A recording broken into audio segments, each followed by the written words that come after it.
Chris DeBoard here for the Dirt Drop, taking a chance to be able to thank our sponsors for making this program possible. First, we do want to shout out Stage Wheels. Bill over at Stage is kind enough to be able to provide the Dirt Drop with not only support for the Toolworks racing program, the Dirt Drop podcast, but also has a discount code for anyone who wants to be able to purchase products on their website. Make sure to check out the description in this video for the code, the Dirt Drop, to be able to add for a discount on your next order. They ship wheels and merchandise out of Richmond, Virginia. You can find them on Facebook and Instagram at Stage Wheels and also on their website, www.stagewheelsna.com. Next, we want to be able to thank Velocita USA out of North Carolina for all of their support they do, again, for the Toolworks Racing program and the Dirt Drop podcast. They offer racing equipment from head to toe for all your safety apparel, custom pit t-shirts, and so much more.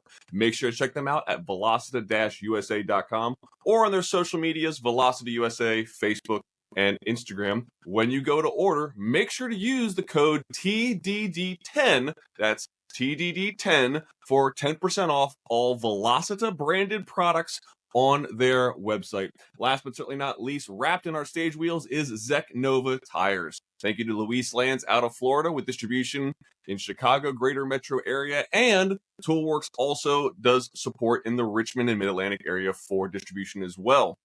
If you have any questions about the products Zek Nova offers, be able to check them out as well. Zek Nova US on Facebook and Instagram, as well as www.zeknovaus.com. Now let's get into our show.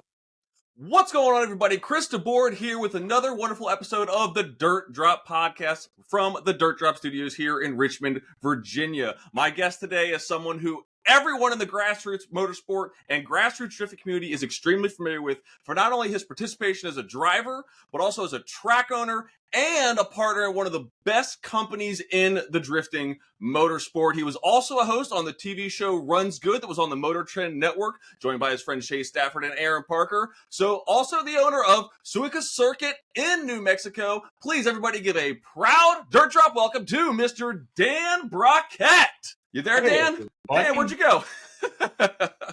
We're here. We're live. We're doing the damn thing. Fantastic, fantastic. So I know a good bit about you. I've been following you for a very long time, but for those that don't know about you, can we get an idea who is Officer Dan Brockett? Officer Dan Brockett was born in Internet 1.0 way back in 2011 when we filmed a stupid video that we had no idea would go insanely viral and break the internet and get a lot of people into drifting and make a lot of Ford guys realize that the car wasn't just good for drag racing. All because Jim Guthrie crashed his car. It was supposed to be Officer Jim. Really? Yeah. But he crashed at Irwindale, broke his teeth out, broke his neck. Like, it was one of the worst wrecks in FD history. And while he was in the hospital bed, he called me and he was like, yo, you want to do the other video? Because I can't. I'm in the hospital. He was supposed to film like that next weekend. And I was like, yeah, let's do that. Because I was the flag girl in the first motorcycle versus car drift battle video. So I've been in all four of them, but just driving in three. But anyway, we did that video, and then that's where Officer Dan came from. I did Pro-Am in 2010 and 2011. I got my license in 2012, so I did 3 seasons of Pro-Am. Started off with local events and decided to chase the dragon, as it were. I did FD in 2014 and 2015, rather unsuccessfully, I would say. And then moved on to doing stunt driving, which kind of saved my life after drifting. Post-identity crisis and depression and all of that stuff. And then got involved with GKTech right after as well. And I've been doing Whiskey Garage. Well, I printed these hats. I'm saying Whiskey Garage like this is a Whiskey Garage hat. But I've done Whiskey Garage since 2009. So that's kind of been a way to a means. I also am the U.S. distributor, North American distributor for GKTech. I have a dry ice blasting company. I've kind of diversified my bonds post having to hit rock bottom after drifting and not having any money and figuring things out. So yeah, I dipped my toes into a lot of different pools in a lot of different ways. Well, it's like almost like a rags to riches to rags to riches, Oh, and it's a we're nonstop goddamn cycle. And that's just, if you want to be involved with drifting, it's not cool enough of a motorsport to ever just be like, yep, there's a ton of money in it, like Formula One or NASCAR or anything like that. So it fluctuates, and that's okay. I'm here for the ride. Well, I mean, unconventionally way of being able to become a pro in our sport. I mean, like you said, you went 3 years in pro-am and then you were on the grand stage. Yep. So a lot of these motorsports, I mean, Supercross, I talked with a couple of my guests. I mean, you're doing this starting at age 3, and then by like 20, you may have a shot at like the top motorsport spots. Yeah, drifting is very, very, very, very, very unique, and you can choose your profession within drifting, and it doesn't have to be a professional. And I think that's pretty magical, and it's reachable. Like the average guy can go out there and get his license and do pro, and if he has the resources and the backing to do it, then he'll succeed. And if you don't, then you end up like hundreds of the other guys like me. They give it a try and put it on their resume and hang the coat up and do something else. But that's kind of cool in itself too, to where even like, I mean, F1 drivers, for example, like Fernando Alonso, Jenson Button, like once they left the motorsports circuit, they became talking heads. They, they were able to stay relevant, but like they didn't go jump into Formula 2 or into karting or something like that. So a lot of drifters I've been noticing that even when they leave the FD stage, whether it be here or abroad, they still go back into the Pro-Am, or they still stay a driver to keep, relevant in the sport, and then also be able to contribute like you do with GKTech and your circuit. Yeah, and I've been running events since 2009, so I'm on my 16th season, so that's 16 goddamn years of running drift events. So it's like I didn't have a choice. Even if I wanted to get out of it, I couldn't, because I was the guy that was running the drift events. I mean, I could have stopped it, but then the scene would have died, and it just would have been impossible to kickstart it back up again. So I just never stopped. Well, and I will say your location isn't exactly the drifting mecca of the United States either. So it is not. To be able it's been homegrown. And I remember running my first event, and like 6 dudes showed up, and I was like, oh boy, I am in way over my head. This is a really bad idea. I have made mistakes.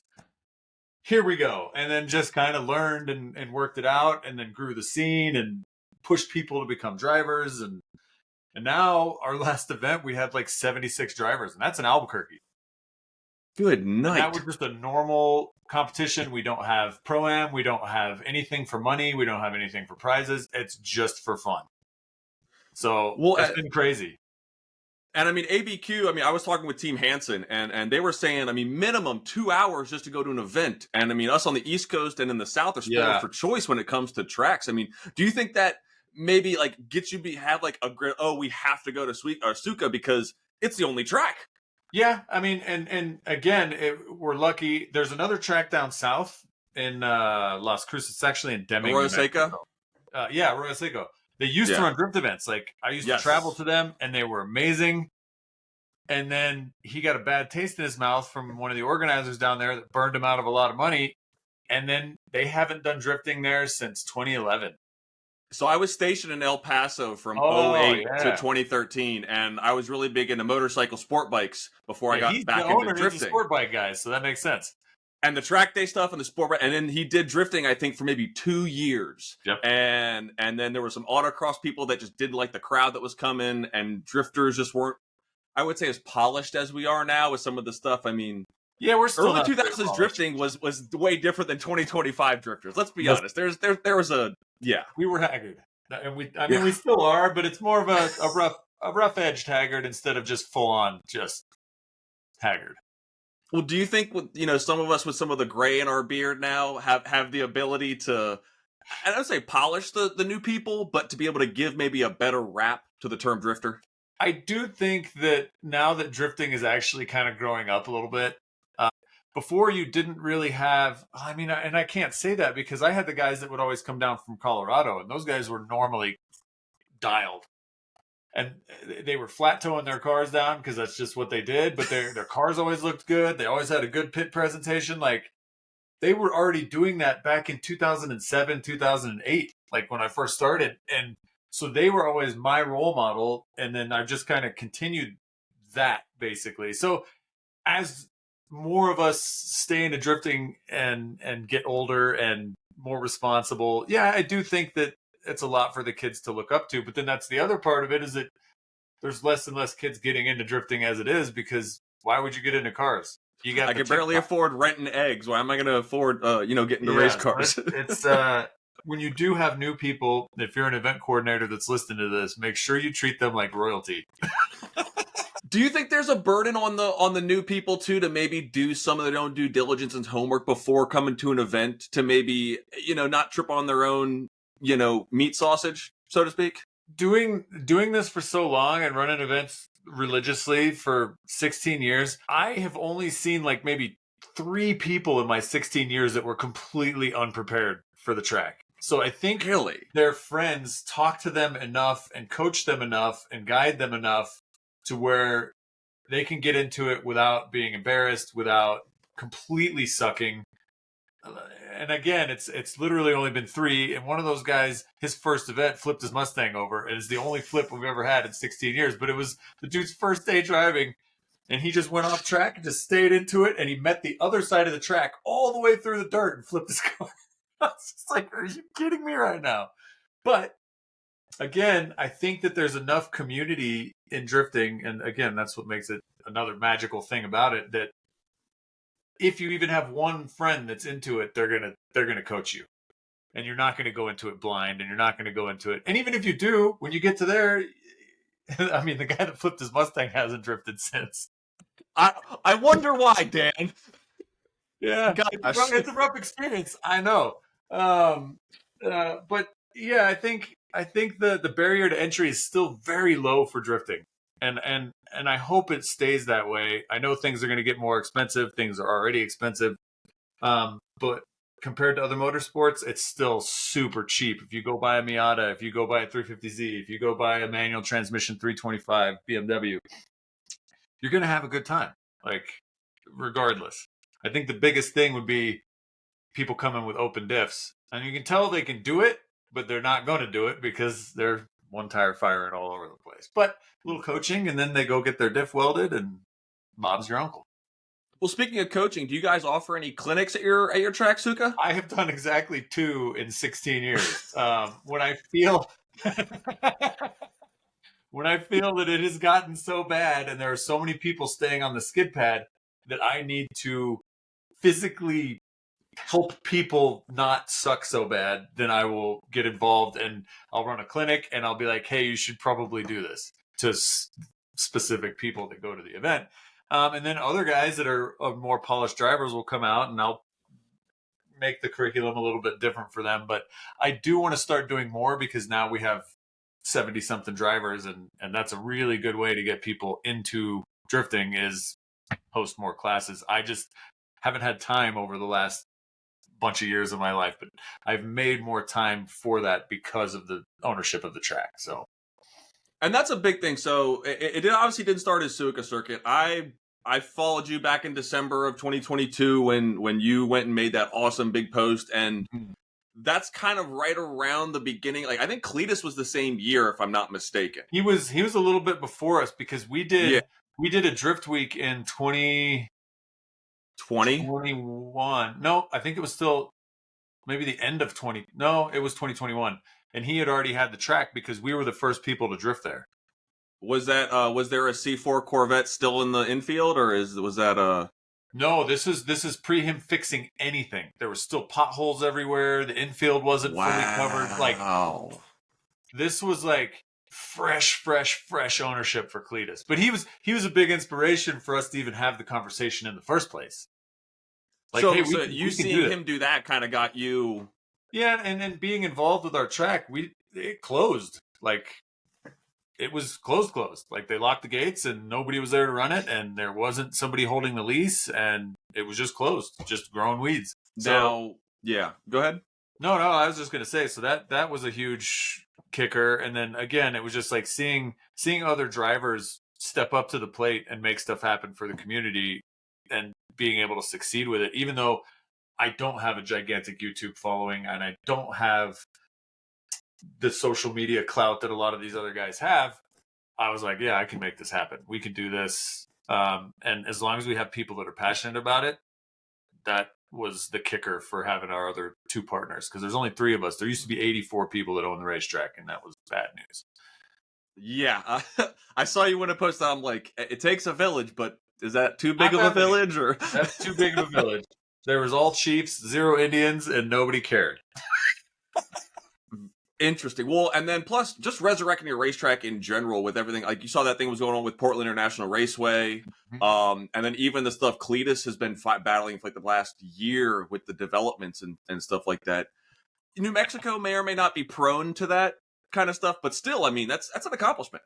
Yeah, it is. And it's just, track attrition is just going to slowly just taper off until there's only a few left. Hopefully what ends up happening is the guys that sell these big plots of land to people for exorbitant amounts of money take the money and then go build it further away from town. I don't see a lot of that happening. But one can hope. I know the guys at is it Bandelier, Colorado, they sold it for a huge sum of money, and they're building one like 10 miles down the road. Yeah. So if that could continue happening, racing will be sustainable. If that doesn't happen and people just take the money and run, then we've got a problem. And it's just going to be a slow, non-painful death. And I mean, the whole point about racetracks is taking people off the streets. I know you're familiar with the takeover scene. what's the takeover scene like in your area, since it is a little bit more rural than most? And B, do you see any conversions as like not just an event host, but a track owner? No, and we've even tried to have like takeover style events on the skid pad, and nobody comes to them. So really? It's like they don't want. Wow. They don't want to pay. I was only charge $20. Like, it's $20. Go beat the shit out of your car in a safe place. We'll let you get as close as we can with K-Rails, and they don't want it. They want to be hanging out and putting their hands out. None of them want to wear helmets. And so it's not, they don't mix well. And I know they're doing it in Albuquerque. I don't know any of my guys that do it. I've put kind of a harsh light on it. Like, if I ever see a video of any of you drift guys in any of these takeovers, you're done. You're not coming to the track. Ban hammer.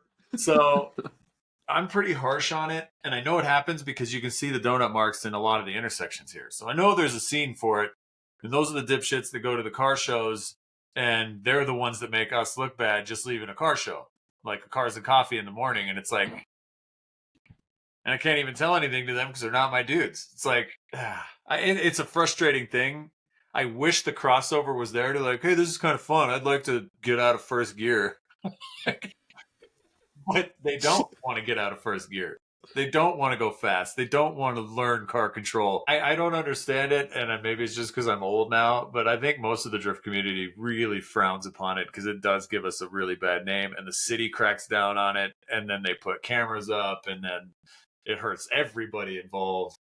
So, yeah, I've even tried working with the city to make a program for them where the city would like subsidize them to come out for free. And the city's like, we'd rather give out tickets.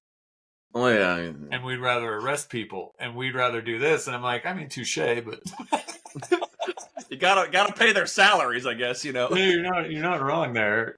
But I've tried, and we try to do street drifting initiatives to get people to come in. Like, they could do their first like 5 events for free if you were a street drifter. Wow.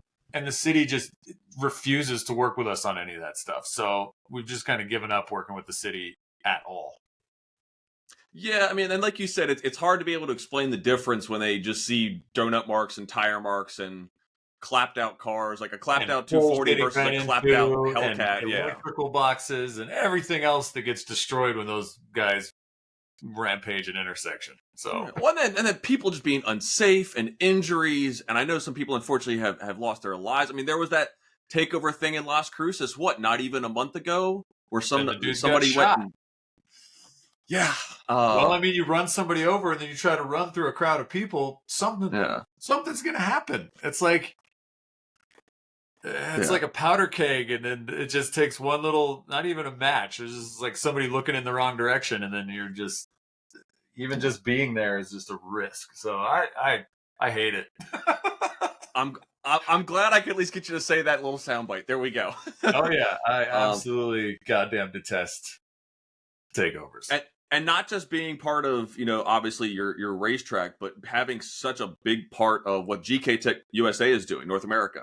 And I mean, the infamous GKTech angle kit for 350Z G35 is which unfortunately has helped a lot of takeover guys succeed at their goals.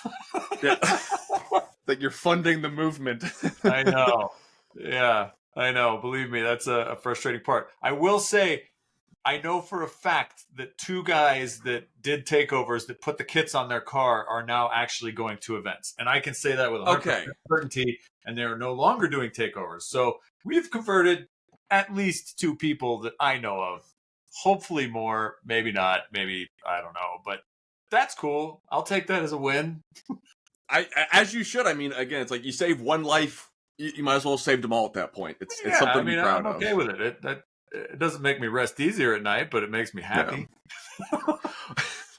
One thing I want to touch on that's mildly drifting related, but I thought was really cool because it was hobbyist / grassroots, and this is kind of the whole topic of the podcast, was the show Runs Good. Yeah. That was probably one of my top 3 Motor Trend shows ever. Just to be able to see that, Engine Masters, and Junkyard Gold. Were probably my I like Aaron. Aaron's awesome. Shay's awesome. Shay's a genius.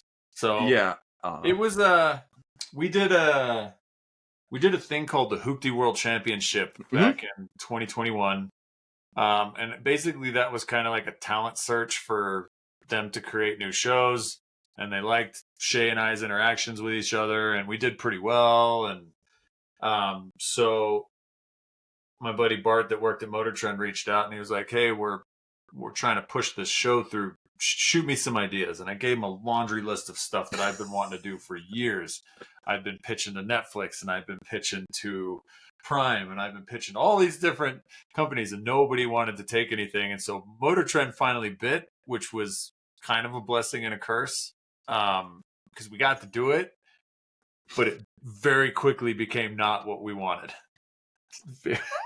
Very quickly. Motor Trended it. And I knew it was going to happen. I was just hoping that it wasn't. But yeah, I mean, it had very, very primal roots of 3 dudes in a garage working on a car. My whole shtick on it when I pitched it and what got greenlit was, I don't want to lift. I want to have basic tools. I want to make it feel like we're in a garage. And we did it in my little 1,000 square foot. The first season was all in my little 1,000 square foot concrete hole. Yep. None of the cars were expensive. None of the cars were pretty, but they had some special quality to them that would make them fun to do. And we didn't. I think that's where the plot twist got twisted, is that Motor Trend was like, you need to work on American cars. And we were like, the whole point of this show is to do Japanese cars because all you do is American cars. And they're like, yeah, we know. What, episode 1 or 2 was a Fox body with an LS turbo in it, and they forced that on us. They said, you will do this or you will not do the show. And we were like, oh, God damn it. Fine. And so they made us do the truck, and we did 6 episodes the first season. And so 2 of those cars were 100% not picked by us. They were forced down our throats by Motor Trend, which was frustrating to say the least. But yeah, we did some fun stuff. We finally convinced them to let us do the imports that we wanted to do, the Subaru and I don't even remember what we did on the first season. Oh, the Comanche was our choice because we wanted to go jump stuff. Yep. We made a compromise with most of them, and it ended up being unfortunate because we wanted to do more simple stuff to show people how easy it is to take somebody's project and actually get it going to the bare minimum and go have fun with it. And by season 2, it ended up somehow twisted into, we're going to do a SEMA build every 2 weeks. And that was brutal, and it about killed all three of us because we didn't have a B team. It was just us. We were the B team.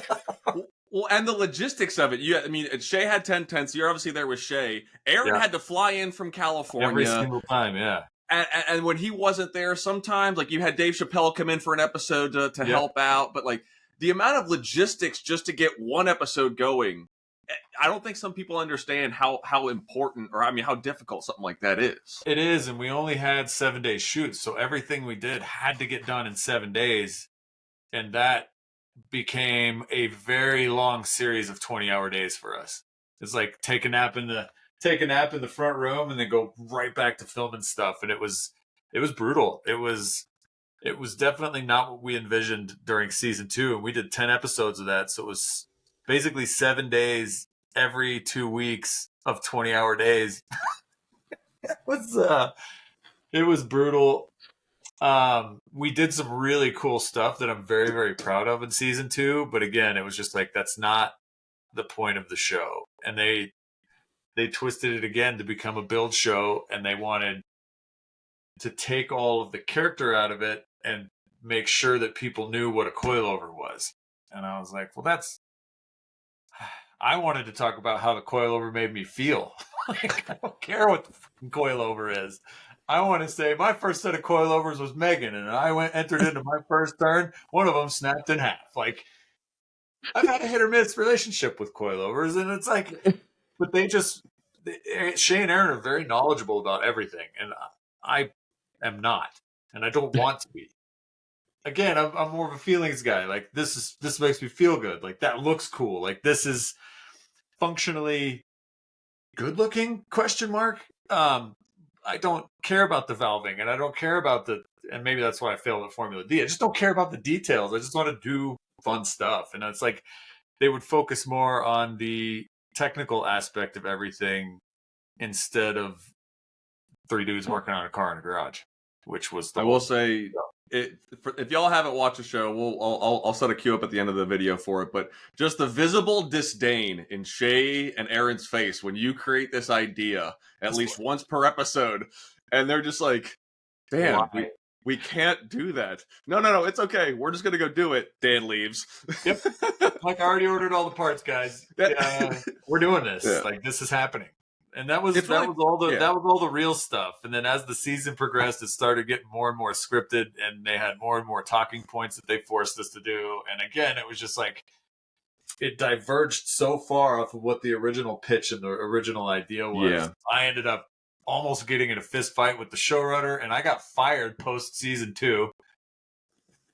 I was a little over passionate about the creation that we had done and the direction that it was going, and season 3 was going to be even worse. And I was just like, no, that's not how things are going to go.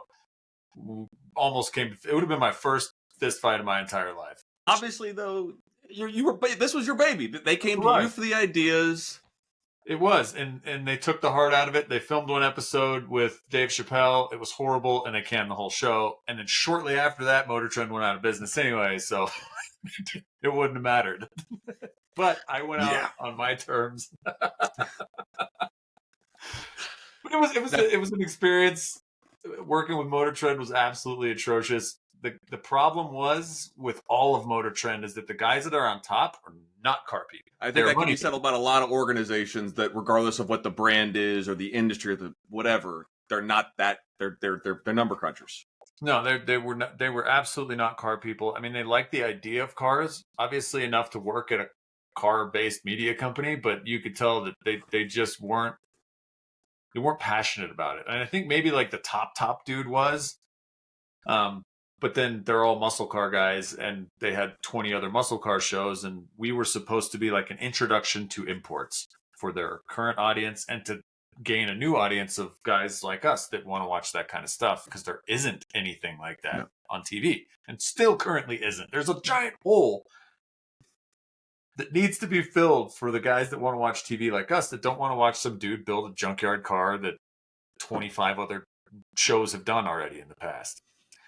You had Nads and Amir that did Super Street Garage, and at least Nads being such like Super Street people, to them getting more of an audience, but they came prepackaged with 2 million subscribers on Instagram, and like they had this voice already because Super Street is so established.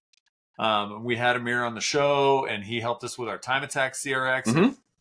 That's the kind of stuff that really made me happy. Was like that kind of stuff. It's like I want to do crossovers with Super Street, and we want to do. Let's have a build off, and like one of my plans was to do like a live build with us in Super Street Garage at SEMA, and like they were so adamantly against all of that, and it just blew my mind. It was just like, oh, okay, I'll go hang out over at Hoonigan. Yeah, I mean, and that's the thing. It's like you want to talk about another established brand, and it's almost like, why would treat them like competition when you could treat them as like, hey, let's work together. That was me with everything. I wanted to work with Hoonigan, and I wanted to bring LZ in, and they're like, absolutely not. And I'm like, oh, I mean, cool. You can lead a horse to water, but you can't teach him to drift. And so. I also said that this show would have been absolutely perfect for YouTube. And they refused. They put one episode. They put the Skyline episode on YouTube for 2 weeks. They left it up on YouTube. It got a decent amount of views, and then they took it off. And so I was trying to use that as like a feeder to send people like, hey, look, we're doing cool stuff with import cars. We even did a Skyline that was a really huge piece of shit. And we did dangerous things with it, which didn't even make it into the episode. But they put it on YouTube and then pulled it off almost immediately. And it was just like, what are you doing? The whole show should be on YouTube. You guys are crazy.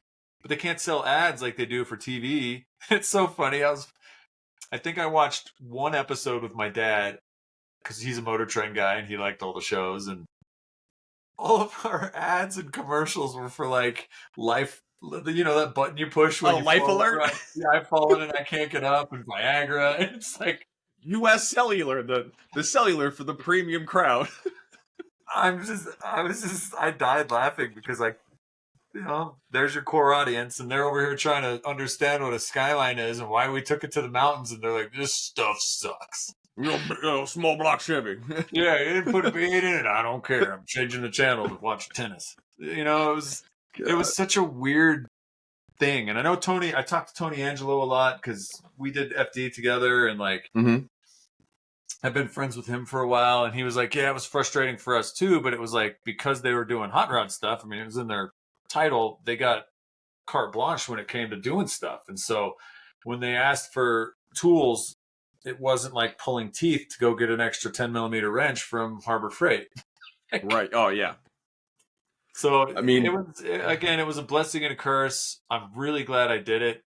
And I think the other side of that was that I'm so used to being on set for like real productions, like movies and TV, like Better Call Saul, and we did Breaking Bad and Stranger Things, and it's like you're used to being on that kind of set, and then you go to Motor Trend set, and it's like Wish.com sent the set over and the employees and how everything is run, and so I'm like, well, I know how it's supposed to be, and I know what we're doing right now, and this doesn't compute at all. So that was a big frustration point too. So like I said, I'm blessed that I got to do it, but it was also one of the most frustrating, stressful things that I've ever done in my life.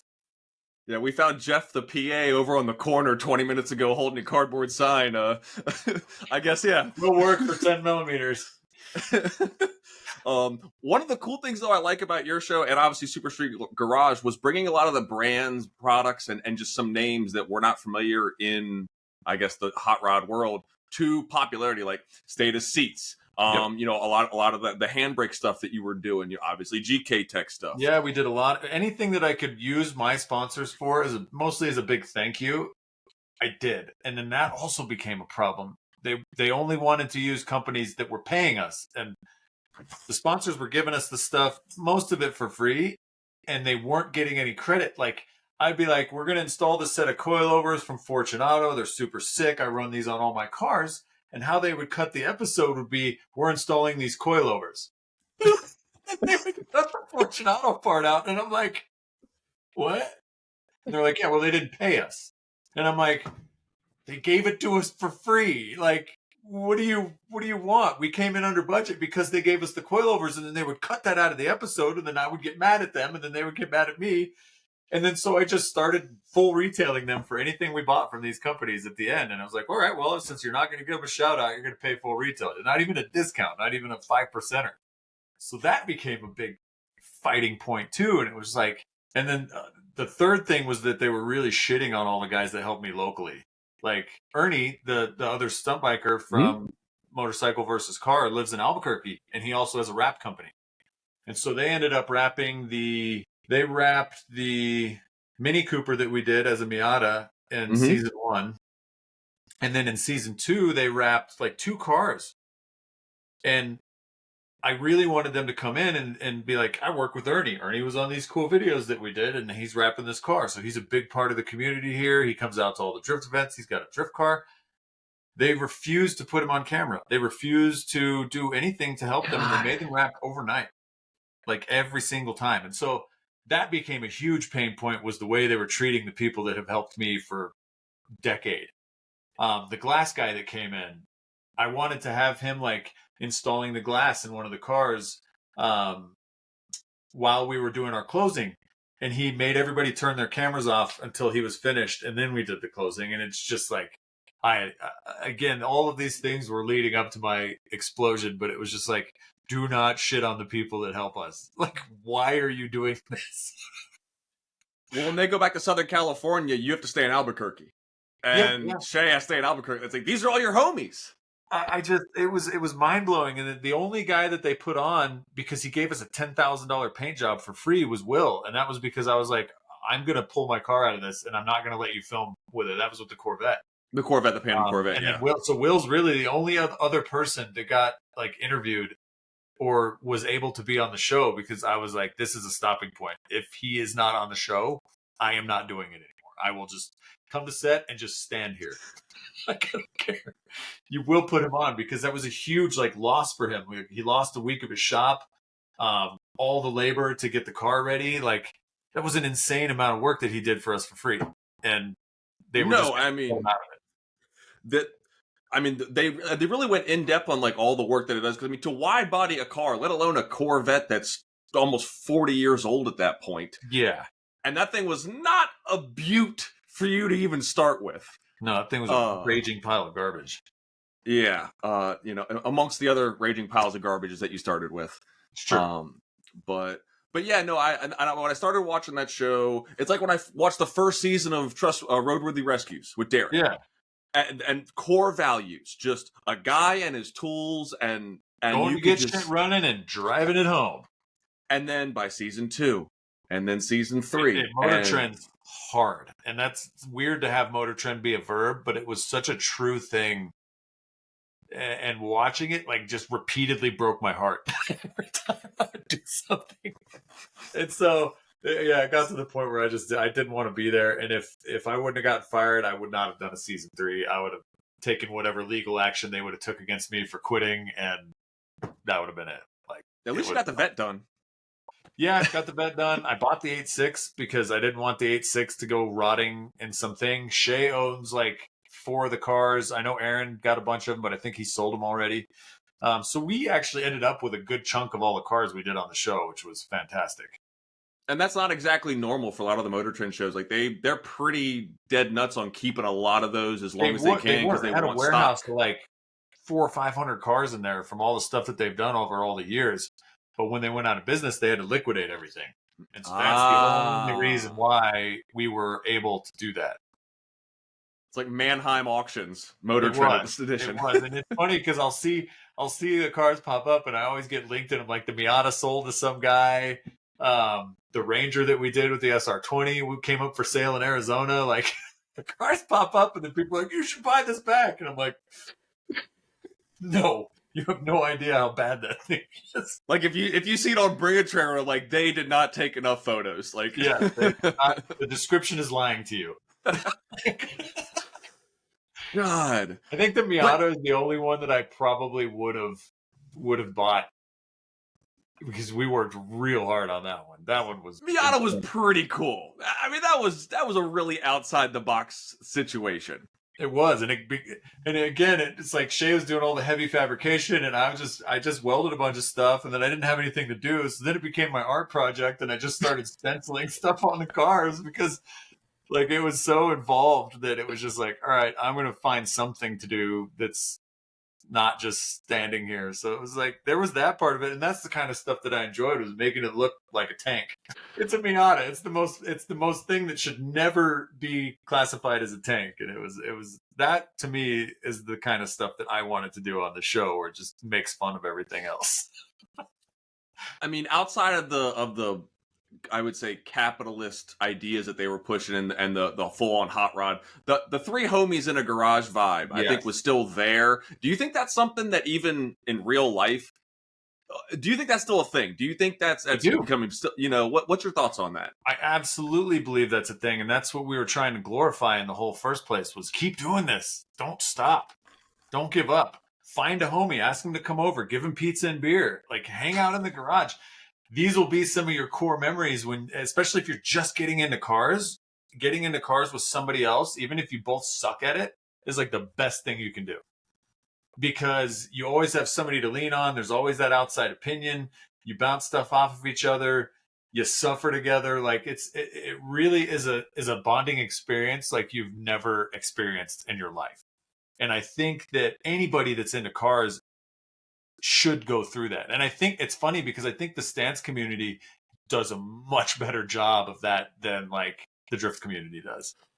I'm extremely shocked for you to say that, because I feel the stance community is like gatekeepers of like, don't know my wheel specs, don't know my shock specs, don't know my alignment specs. But my God, you'll never see those dudes rolling to a show alone. All right, okay. You will never see those guys go to a Cars and Coffee alone. You'll see one drift dude because he couldn't get anybody else to go. Or everyone's car's already broken still. Or everybody's car's already broken. But then the homies don't even go with him to support the car that did make it. But you'll roll up to a Cars and Coffee and an entire group of stance guys come every single time. I don't think in the last 2 years, there hasn't been a time where it's like those guys and they all roll up together and they all leave together. And I think that is the only thing that used to be in drifting that was really prevalent, was the groups. And I mean, Final Bout and stuff, and the guys doing the team tandem stuff, that kind of still exists. But the Colorado guys, again, they would all come down as a group. And they still do to No Coast. They'll roll out in like 40 fucking drivers. What? As a train. And it's like, that kind of magical thing still exists in drifting. It's just not as prevalent. And I was hoping that the show would like, look, you guys, you can still do fun stuff in the garage, and you don't have to have a camera. You don't have to be a vlogger. You just have to have a good time.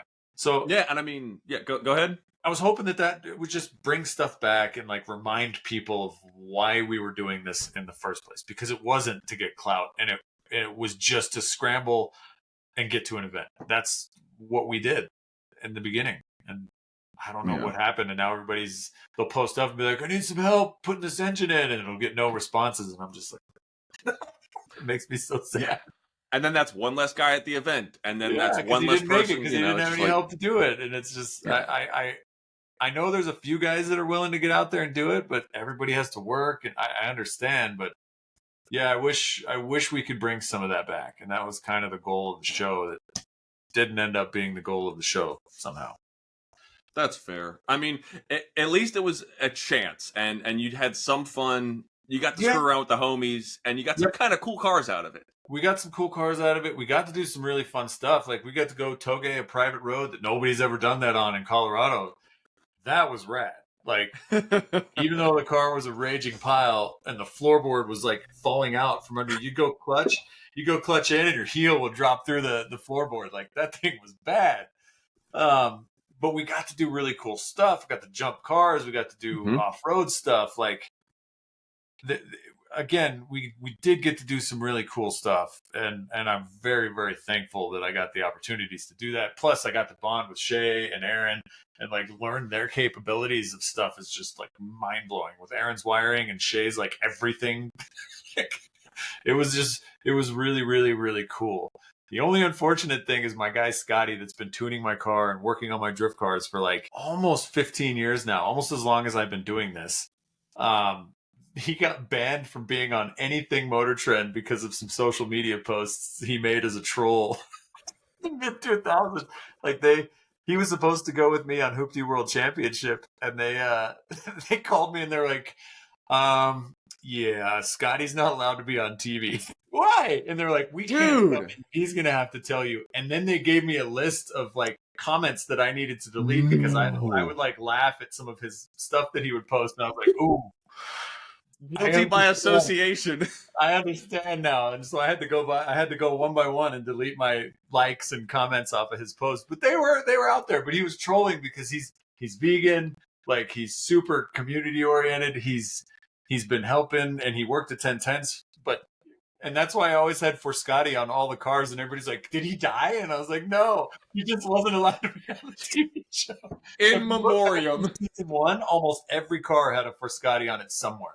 And the production would go and wipe it off and like clean it. And it was just that, again, it's just like I want to push the boundaries as much as I can to do stupid stuff. And it was just like we got shut down at every opportunity. But yeah, that was I almost forgot about that. But again, the whole thing was a really strange adventure for sure. It's like being friends with Kanye West when he did College Dropout and being friends with Kanye West now. Two very different things.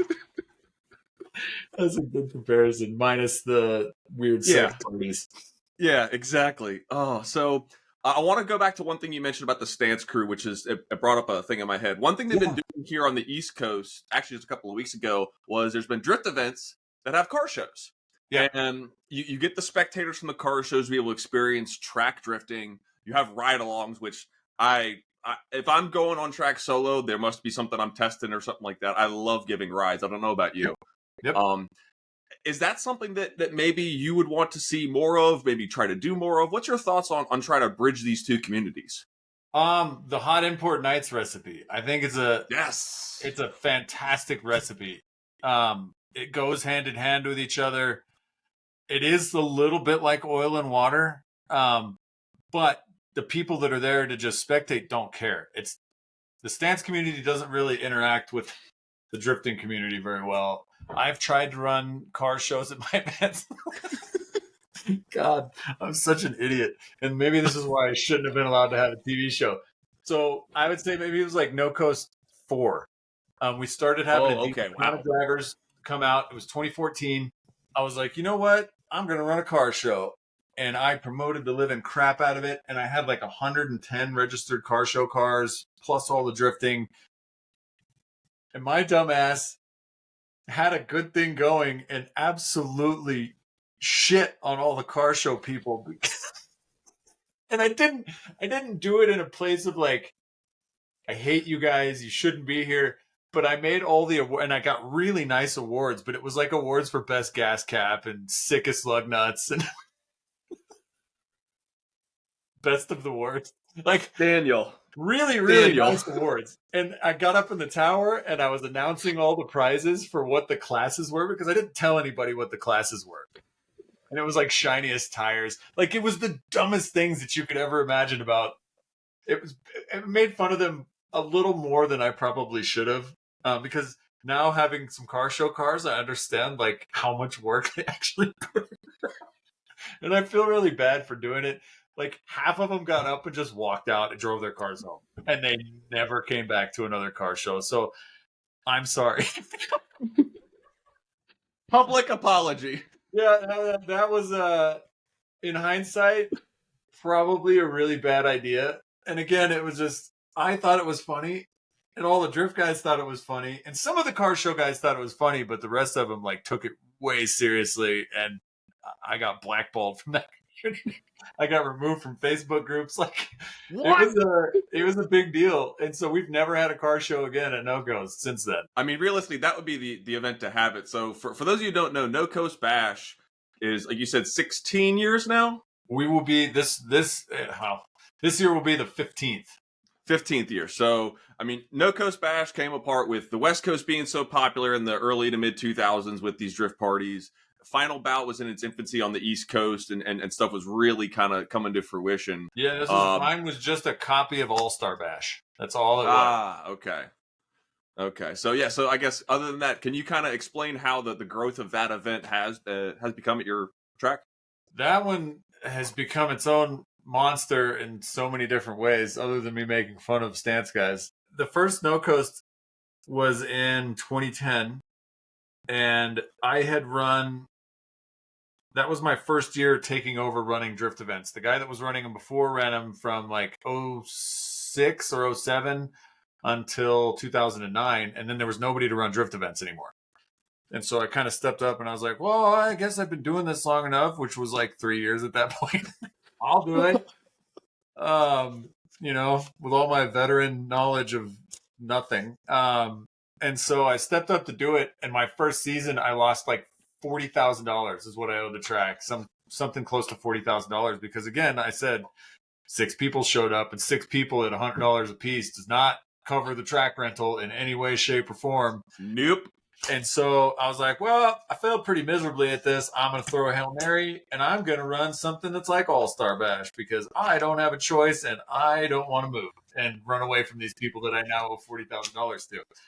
And so I threw No Coast, and I think we had like 20 drivers, but we had like 1,000 people come out to watch. What? I don't Seriously? I don't know how, why, when, or what gods were smiling upon me, but the spectator count paid for the $40,000 that I owed to the racetrack.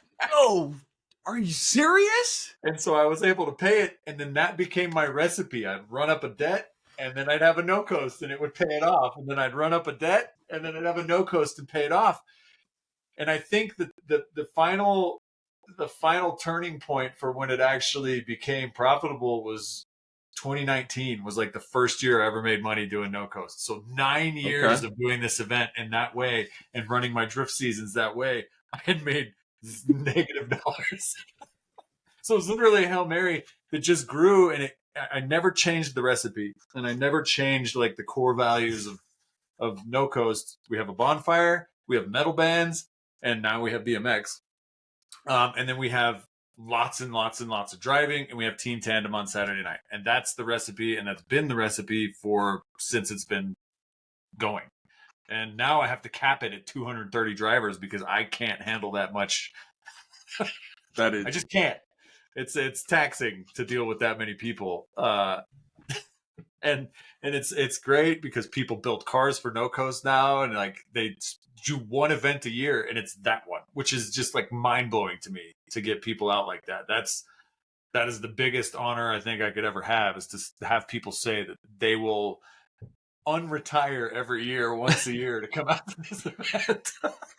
Oh my God! Better dust off the old wagon, you know. Yeah, I got to dust off the old drift car. Didn't even change the oil since the last No Coast.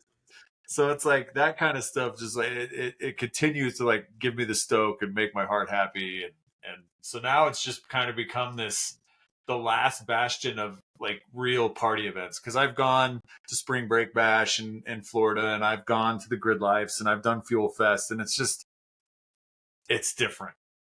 If you haven't done a No Coast, you got to do one before I get tired of doing them. Because it takes a few years off my life every single year. I've heard a bunch of ways people describe them. I won't talk about some of the things I've heard, but it's like Burning Man meets Swamp like Fest. Like it's it is the Wild West, and like that's kind of the crowning achievement of it, is that somehow it's maintained its integrity over 15 years of that.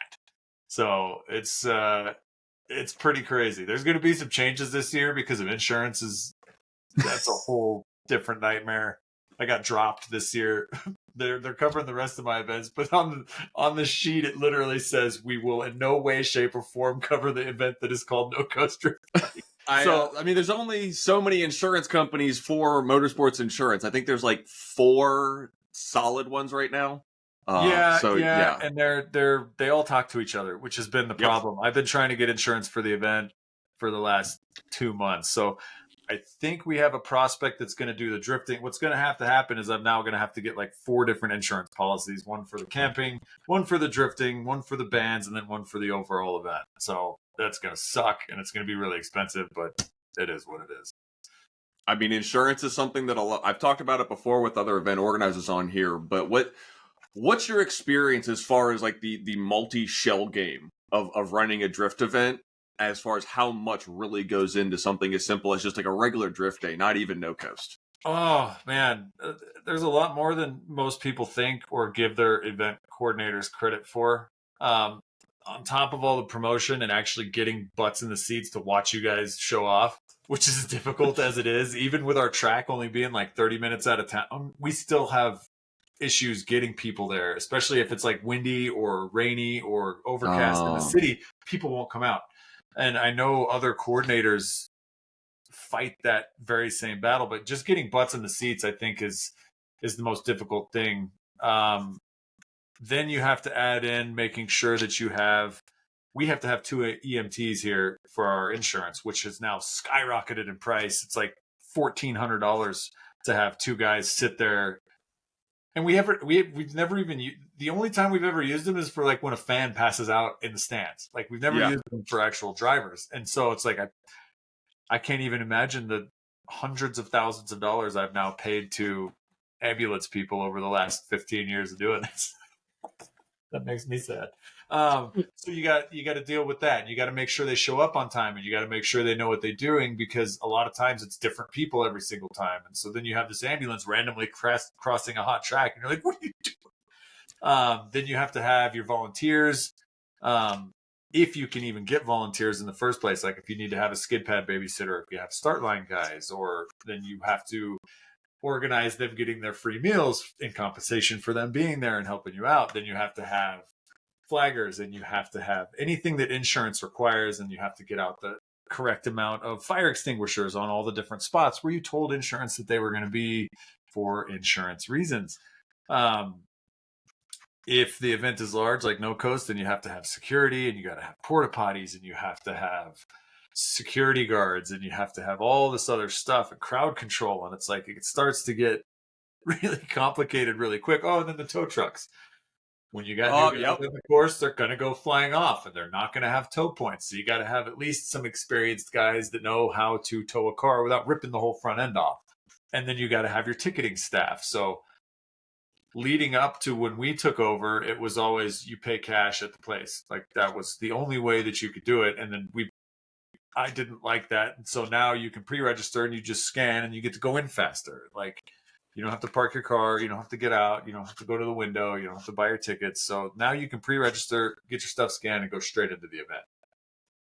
But it's all of those logistics as well. And then it's setting up the pits and making sure that they're good, making sure the tire machine's working, making sure that the concession stand guy is going to have food enough for the people that are going to be there. So you got to have projections of what you think crowd-wise is going to happen. And it's like, all of these things go into just a normal ass event. Wow. And so there's a lot that goes into it. So if you do see your event coordinator, definitely give them a high five. And that's all you need to do, and they'll appreciate the living hell out of it. And all that corresponds into how much a drift day costs for somebody. Event fee. That's the other side of it. Is it's like, well, I'm paying all this money to be here. I don't care how much work you guys do. And that's an understandable mindset. Like I was there too. I was like, when I first started drifting in New Mexico, it was $240 to enter a comp here. And I don't think people realize that. And you'd get like 3 laps, because that was an actual Pro-Am event. And I'm just trying to learn how to drift, and the skid pad wasn't open. And it was like, all right, well, I got my 2 laps in. That was expensive. I didn't qualify, obviously. So I don't get to drive anymore, but I get to watch a lot, and that's cool. But I really focus, and I take all the things from all the drift events I've been around the world, drifting in Europe, drifting in Japan, drifting in the United States. Like I took little bits and pieces, and that's what my series is. And I do feel that it's a lot different than most series that you'll go to, just having traveled and gone to different events. I make it as easy as possible with the maximum amount of seat time as possible. Those are my 2 like fundamental rules for everything. And so I really focus on that. And I think that's what's kind of grown our series in general. So the hard work has paid off, and I'm happy for that. It only took a decade. So that's cool. I mean, That's Needless to say, some people have worked that long or longer and still haven't been able to accomplish some of the same things, or aren't even in the game anymore. You know, and they decided to bow out. You do it for so long and you get complained at enough to where you don't want to do it anymore. And I know a lot of guys go through that want to run events because they ask me, how have you done this for so long? Like between Aaron Losey and I think we are the longest like standing like concurrent drift organizers where we're constantly running events, like where we haven't had a gap or a couple years off to find our souls. But you're don't forget about my homie Brian Eggert. Yeah. Brian Eggert too. So I don't think that he's stopped, and he's definitely been in it. There's a handful of guys that have nonstop been doing it since they started, because you get burnt out so quick. Drift guys, as you know, could be very negative people when pushed in one direction or another. Judging clutch kickers taught me very well how easy it is to lose. All right. Perfect timing for this. What is the biggest gripe that you hear from drifters? You don't have to say who, but just something that you hear and you're just like, just shut the hell up already about this. It is competitive drifting that isn't like Formula D level. And even Formula D level, I could kind of see the same thing. But it is, why did you judge me like this? I'm sitting here like, man, I am watching you from an elevated position. I can see everything that you're doing, and I know what's happening inside the car because I drive cars. And that was incorrect. You didn't listen to us in the driver's meeting, or you didn't ask questions. Therefore, you got scored appropriately. And they do not want to hear that, and they'll slam trailer doors in your face, and like they'll storm the fucking booth with like 12 of their crew, and it's like, what are you gonna come fight us? And man, I'll absolutely call people out for that. Taylor Hull and his crew and his family. Oh, dude, stop. That is not the spirit of drifting, man. And anybody that like agrees with that, because people would see him do it and then they would do it. So it's like a follow-on effect, like a ripple effect. Dude. And it was like they would protest everything. And even if they knew they were going to lose, they would protest, and it would just waste so much time. And it's like, guys, I know there's money on the line, but just suck it up, take it on the chin. You lost. Yeah. But so there was so much of that in clutch kickers. Like, that was unbelievable to see that side of drifting. And I know FD doesn't even have payouts that are as high as clutch kickers. So I get it. There's a lot of money on the line, and you have a chance to take home 10 grand. You're going to do everything you can to take home 10 grand. But and it's not talked about a lot. I mean, that's usually something that's like a behind the scenes. You had to be there. You know, something. The thing is the protest. I'm judging a 50K series this year with a couple of people for CMD, and you have to pay cash to protest. You have a form you have to fill out. It's like it's boom, boom, boom. We've only done one round, and people killed. It was $1,000 to protest by the end of the season that I did, and people were still just writing checks. Like, it's not. And then we found oh my god, dude. We found a recording device. We found a recording device in the judges' stand, and I lost I stepped on it. I destroyed it in the thing. Took the memory card out, lit it on fire. Like, that's the level of low that it got to, and like we had to build like a 40-foot on each side of the thing because people would like crowd up and then just listen to what we were saying. Dude. And so we had to make space, like make a buffer zone for the drivers' families and spotters to not be near us. We shouldn't have to do that. Like that, there shouldn't be listening devices that are actively recording because we had to hit stop on the thing. The initials for clutch kickers should no longer be KK; they should be KGB. Dude, because that is so was it? Did you ever figure out, was it a driver? No, we never figured out whose it was. Nobody claimed it. We talked about it in the drivers' meeting, and I'm sitting here in my short shorts yelling at all these. Like, this is unacceptable. If we find out whose this was, they will never be allowed back at another clutch kickers. Like, it was a big deal. And like, it's Jason Bourne. Yeah, it's like, why? Why? I would never take things that seriously when I was in Formula D. Like, why would you be why is there the need for that? Well, I mean, don't get me wrong. Formula D has its own separate level of issues. I mean, what was that at the Seattle, I think, or one of the events where someone overnight went and like reshocked everyone's car, like went one corner to full loose and full hard, and yeah. And I mean, there's weird stuff. Like, again, it's just like that stuff doesn't belong in drifting because of like the openness and the camaraderie in the pits. Even in Formula D, you don't need to be like that. no. You don't need to alienate yourself. You don't need to come yell at the judges. I mean, Will Parsons got yelled at the most, I think, by anybody, which would piss me off because Will's like a really nice guy. And it was just like, I'm just getting heated. And I'm like, it's not my place to do this, but it's, I mean, we would literally come and they would scream at us and complain and tell us. I had drivers tell me that they didn't spin out during their qualifying run. And I would show them the video of them spinning out, and they would tell me to fuck myself. It's just like, how dare you call me on my stuff? And I'm just, I mean, I would, oh, dude, it was like that unstoked me from drifting real fast. And it wasn't the series itself, because I think the series was really cool. Yeah, I really liked what Clutch Kickers was doing, but I think because that track was the same every single time and guys got really good at driving it, that was a huge part of why they were so angry, because they knew they were good at it and they knew that we were picking at hairs because everybody's doing the same goddamn run 500 times.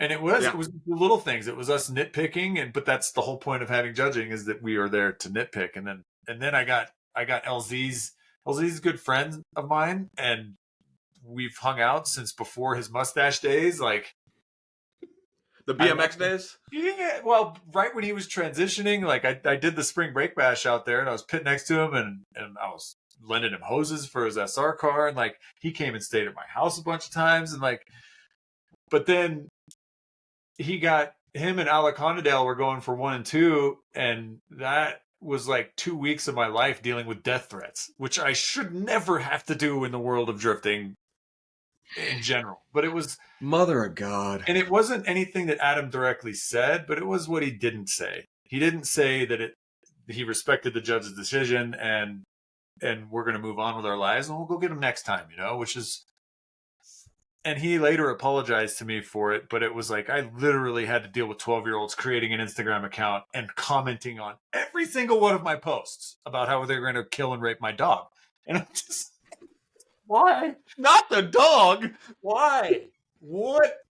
On what planet do I live in where I need to now deal with 12-year-olds telling me that, oh my God, they're going to kill my family, and like from an account with no followers and no picture. And it was just like 2 weeks solid of that. And I was like, Adam, dude, why? Please help me.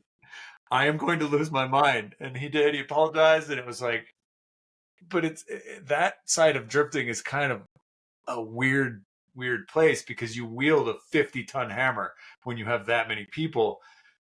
And there is an advantage to that, because if somebody gets a taste of how bad that is, they're never going to want to do it again. Right. And so you will always get that advantage going into things. And I know that's the same way in Formula D. It's the same way in even over in Europe and that kind of drifting. It's like when you got the 50-ton hammer that is that weight in your pocket, you got heavy pockets, man, and you can swing that, and that changes competitive drifting a lot. So that was also an interesting thing to deal with at Clutch Kickers, which I, again, never thought I would deal with these things in drifting. And it was like all in one season. It was just like, bah, bah, bah, bah, bah, bah. So that was an experience and a half. Yeah. I mean, you brought up a good point. So drifting, obviously 20 plus years Formula D. Drifting's been around for over 25 years, I think, in the US as far as just something to do. Yeah. Social media and the internet has truly changed competitive drifting and drifting as a whole.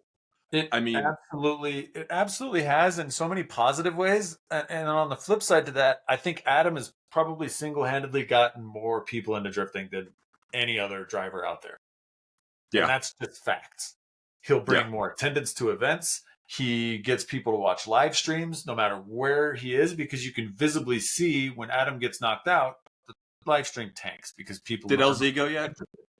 And that's a crazy thing to also have that kind of power, which is, it's sick that many people's eyes are on drifting. And then with the LZ World Tour and doing all of that stuff, it's like he alone has, again, I'm almost positive about this, has probably gotten more people into drifting than any other human on the planet.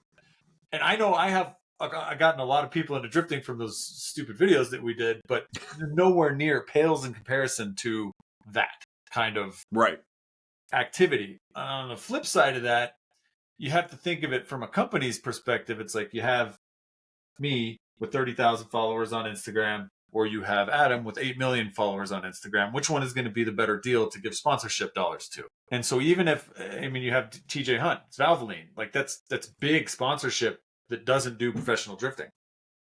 Well, Nate Hamilton, Sunoco. Yeah. So there's guys out there. Nate's still on the smaller side of social media. So he's doing it in a completely different way, which is absolutely fantastic because he came up with a concept that works and that he can replicate and just do without doing any kind of real competitive driving, which is fantastic. And that's back to the beginning when I said that there are so many outlets you could choose to do in drifting, like on a higher level. You can do Pro-Am and just stay in Pro-Am and have a good time. You can do Drift Weeks and just do Drift Weeks and have a good time. You can do professional driving. You can do bashes. You can do final bouts. You can do, there's just so many directions in drifting where you can take that aren't just a local event. And I think that's the beauty of it. But that's such a strange phenomenon is the social media thing, especially coming from a sponsorship standpoint. I'm lucky because I've worked with a lot of the guys that I've worked with for like 10 years. And so I'm kind of grandfathered in with a lot of them because I haven't done, before I did the LZ event in Kern, I hadn't done competitive drifting since 2015. So that was 8 years of not competing once, not a single competition. So that was crazy to jump back into that world. And I was like, it hit me like a ton of bricks. And I was like, oh, that's why I don't do this.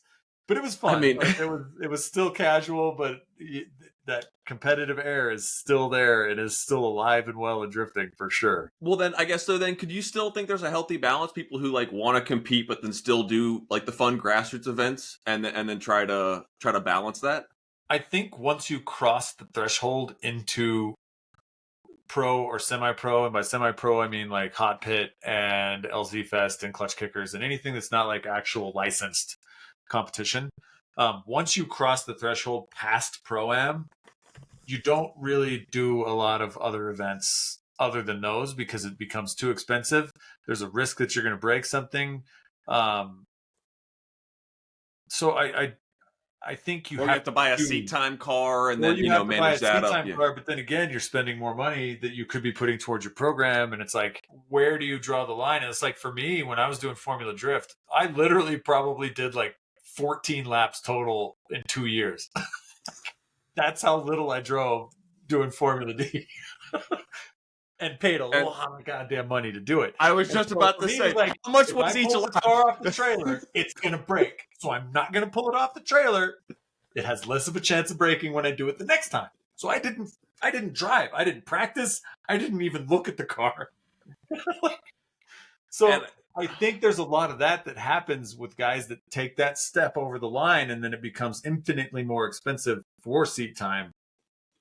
Once you get settled, I think once you can make it like 3 seasons on your own dime and you can finally start to gain a foothold with some monetary sponsorship, you can make it.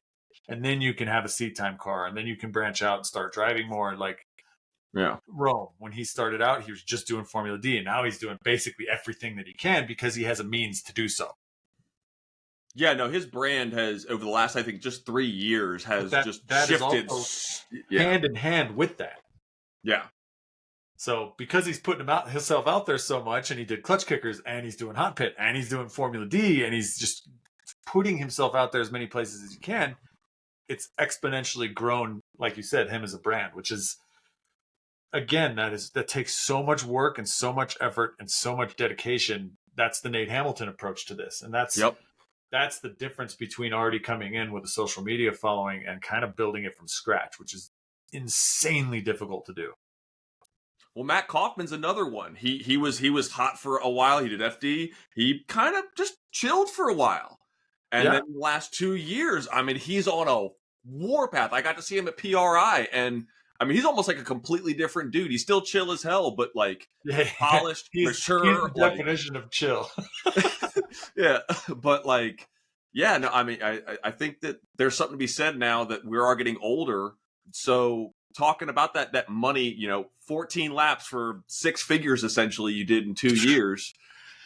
What are some of the ways that grassroots drifters can maybe save a buck without, risking, a bad part or sacrificing performance and safety? And again, I think it's going back to what you want to do. Okay. If you're just in it, like I have a guy, his name's Anthony Suika. He's been drifting longer than I have in Albuquerque and has never traveled out of state. He's just completely content with just hanging out at local events, and he's been to every no coast. And it's like, if you want to do that, you will be insanely better off than chasing the dragon of being a professional driver, because I guarantee that if you totaled up mine versus him, with us drifting, with him even being longer than me, his bill is going to be infinitely smaller than mine. Like, infinitely smaller than mine. He doesn't have a whole lot of horses. He's under 400 horsepower. Like, okay, his car just works.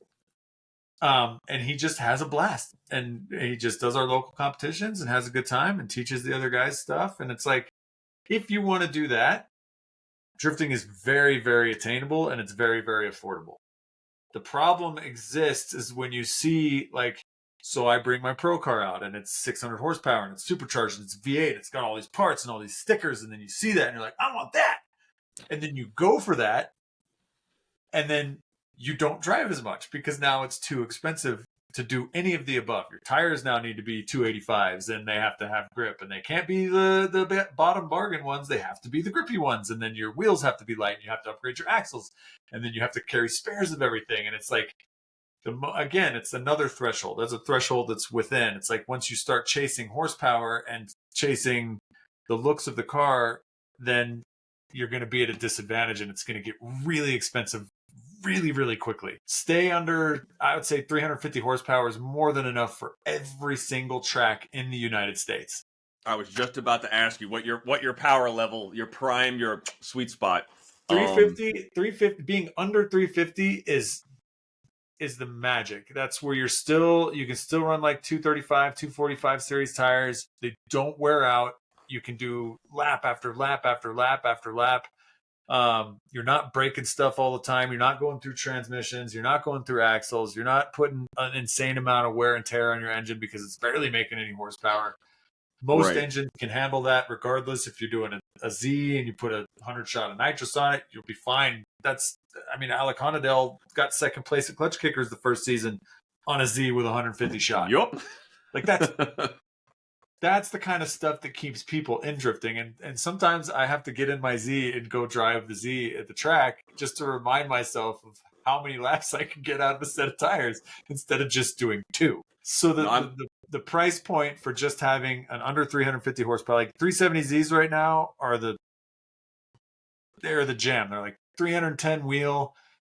You leave them stock, maybe just a crackle tune. We'll put like a 3.9 in the rear. Yeah. I mean, something simple, welded 3.9 and, lower control arms, have fun. Just a bolt-on kit and just have a good time. Yeah. And it's like, I think people forget that. And then they jump straight into, I did 3 laps, now I need a V8. Or I need 3 laps and now my car has to be a JZ, and I need a cage and I need all this stuff. And it's like, no. Keep it as cheap for as long as you can. I think my turning point that I tell most of my guys is, once you can confidently drive your car at 100% all the time, then you can upgrade power. Until then, there's absolutely no need. Zero. If I see you granny shifting into second gear so you don't have to shift into third down the straightaway, you were not ready for a V8. You were not ready for anything that's a power adder.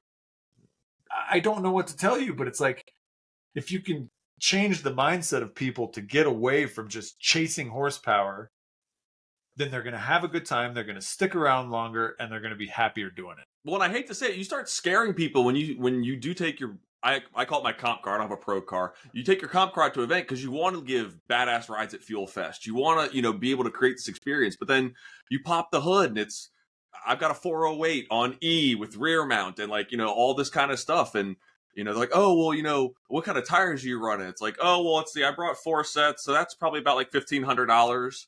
And that, then you got the diesel to get there and stuff like that. So I mean, and they're like, or I can go take my rental 350Z with, ISIS coilovers and all this, and a hardest bar and eBay motors, everything, and go through 50 laps on a set of the 265 scrubs from the comp car. And and still have just as much fun. Click it in third and just mash on the throttle and be smiling the whole time. And the people you're giving ride-alongs to don't really know the difference. And so it's like, again, what do you want to do? If you want to be competitive and you want to do Pro-Am, you're going to have to do that stuff. Like, that's just a given. But I think you should take at least 3 seasons before you make that decision. I think at a minimum, you should just do 3 regular seasons at your local track and make sure that you want this. And again, to make sure that you could drive your car comfortably at 100%. Because if you can't, and you put a bunch of power in there, you are never going to get better once you get to those levels. You're just going to hit a plateau, and then you're going to sit there. The power Band-Aid thing is a very frustrating point for me because I see a lot of my guys go through it, and a lot of them will end up going back down. They'll sell their powerful car and then go back and get a stock 325. And it's like, why did you go through all that heartache and you were down for half the season to build the thing, and then you got it and then you couldn't afford the tires, so now you're back to a 325? Yeah, your bank account is smaller. You don't have the cool car anymore. You didn't get to drive all season. Why did you do that to yourself? And it's a hard realization for people. If you have the way and the means, sure. Like if your family's cutting checks and you're getting your inheritance or whatever's happening, do whatever you want. But most of us aren't like that. So just stick to within your means and you'll be a lot happier. Promise. No, affordability is the name of the game with everything. With what GKTech is doing, obviously you guys have a fantastic range of products, not just for the Nissan stuff, but I mean, the market is growing because 350Zs are not exactly easy to find anymore. The E36s are almost like S13s at this point as far as rarity and price. When you talk about, like, my friend Dylan Wiley, he has a Caprice, a 2013 Chevy Caprice, and a lot of the 5th gen Camaro stuff goes over. It's got a 6.0 in it. The T56, there's a swap kit from RTS. So some of these more outside the box builds are coming up. What are some of your non-traditional drift builds that you see potential for in the future? I think the Fox body thing that is very, very untapped. You can still get Fox bodies for like $1,500. Put whatever goddamn motor you want in it and go. Like, to me, Matt Sopa agrees. a Fox body with like an SR, well, even though an SR is like $6,000 now, but a Fox body with an SR, I think would just be the most fun package that I could think of right now. Well, look at Chelsea. I know. That thing is EcoBoost 2.3. It's like 550 wheel. Yep. Like, so there's Volvos. We have like 3 or 4 Volvos that come out to events here. Again, rear wheel drive, wagon, sedan, huge engine base. You can have room for activities in those things. And they're just, some of them came turbo from the factory. Yep. So it's funny because we have a guy here he just brought it out to the first competition round we had. His name's Daniel. He's the one that built that S13 hatch wagon, the gold one. Ooh, yeah. Blue. But it used to be gold. But he's the one that fabricated that whole thing in his yard. Like, wow. So anyway, he brought a rotary powered, an NA rotary powered right-hand drive swapped Fox body. It's the same thing with extra steps. It's not rotary. The rotary was his Corolla. This one is an RB20. Sorry, excuse me. So right-hand drive, RB20, Fox body Mustang. bootleg Tokyo. It's like a Temu Tokyo Drift. And I asked him why, and he was just like, "Why not?" And I like that. Oh my god! But there is still the availability of doing an interesting chassis if you take the time to do it. And there's more of them popping up just because chassis swaps are a thing now, and it's like you put anything on top of a Corvette and it's gonna be awesome. So I've seen some guys from Colorado doing that, like the guy with the truck that was on Drift Week, like that old Dustin 40s Hash, my buddy Dustin. Dustin. Dusty's awesome. I love him. Smoke Shop Garage. He is a human being that is in my top 10. He is a good man. But again, it's like you can be creative, but you also have to keep in mind that it's gonna be expensive, so you have to have the means to do that. Well, do you think a Fox body is? I don't need to be a Dustin Hash level fabricator to do body swaps to be able to buy this and stick some bolt-ons and have fun. No. For that chassis, no. I think 350Zs are going to make a resurgence in coming down in price. I don't think that they're going to go up again. Like I bought like 4 of them at like $2,500 right before COVID. Oh well, we're talking about that's 5 years ago. I know, which is crazy. I mean, now they're $4 or $5 grand for 200,000 miles. Yeah, I know, and that's the thing is like I still think there's enough of them that are like being daily driven by normal people that there's going to be a plethora of them coming to market. Like as we're progressing through this, the FRSs are starting to get cheap. Even ISs are still sub $10,000 cars with a 2J in it. Like that's crazy. They're a manual. What if you can find an Altiza? So yeah, I think there's still enough chassis out there to where drifting is sustainable. The problem is that the later you get into the 2000s, the less amount of manual transmissions, the less amount of computers. They're everywhere now. The less amount of hybrid. Like I don't know what we're gonna do in 15 years when there's no longer a manual transmission car being made. Like that may be the turning point to when drifting becomes like the guys that LARP doing all the old F1 cars and Indy cars. Have our own little Goodwood Festival of Speed, you know? Yeah, we're going to have to because there's not going to be anything left that people can buy or wreck or drive or replace or fix. It's like that time is coming. Like that's coming up quickly. I mean, BMW, Ford, they're really the only ones making manual transmission stuff anymore. And it's just like, that's crazy to think about. Well, but so you're, like I said, you're a part of the aftermarket, motorsport community when it comes to parts and stuff. And obviously all these companies are aware of what's going on globally. So you've got like the Drift Motion does the R154s, like stuff like that. So making, and that's a very small drop in the necessary bucket. Do you think these manufacturers are being proactive to try to make more stuff available, like E46 rack conversions and stuff like that? I think that it's going to happen. It's like there will be this like renaissance. Like you can buy like a 56 Chevy and go on Speedway Motors and literally rebuild the entire car from a catalog. Eventually, I think we're going to get to that point. It's not going to be as extensive as that because we're so niche as it stands. But import cars are going to kind of have that renaissance, and you can see it already with like Injuku making the stamped metal fenders for S chassis, and that company in China making whole 8.6 shells. Like there's going to be a renaissance where it's either we're going to have to step up to the plate and make that stuff happen, or it's just going to go away. Like I feel we had that.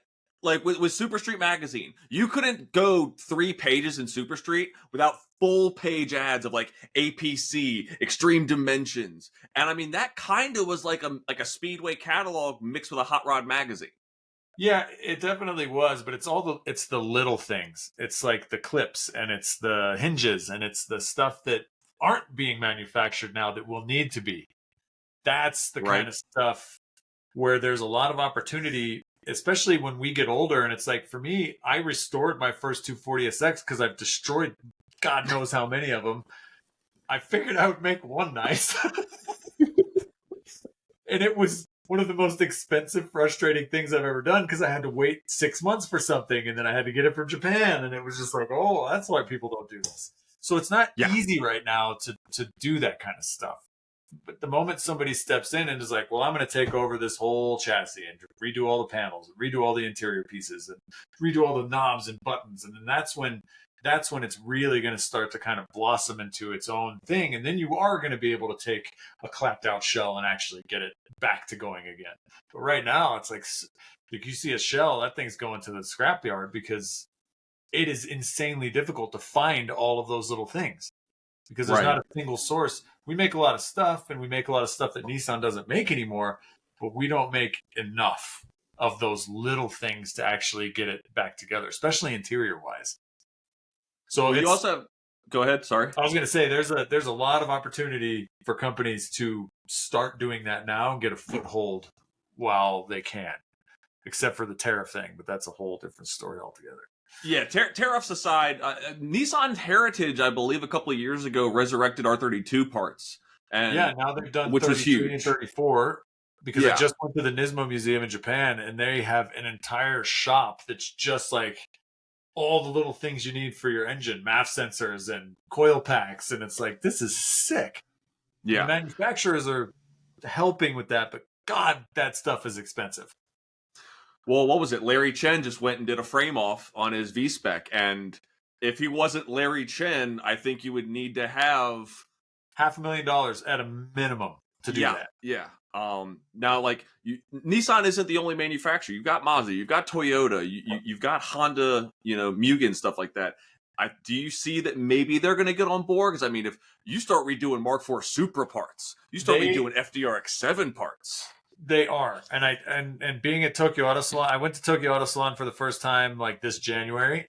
Okay, it was mind blowing for me. Like, most of the Japanese manufacturers are going to start doing that because there's a ton of money in it. Because the guys that can, if you're building a Mark IV Supra, you're not poor. And I mean, if you are poor, good job. Yeah.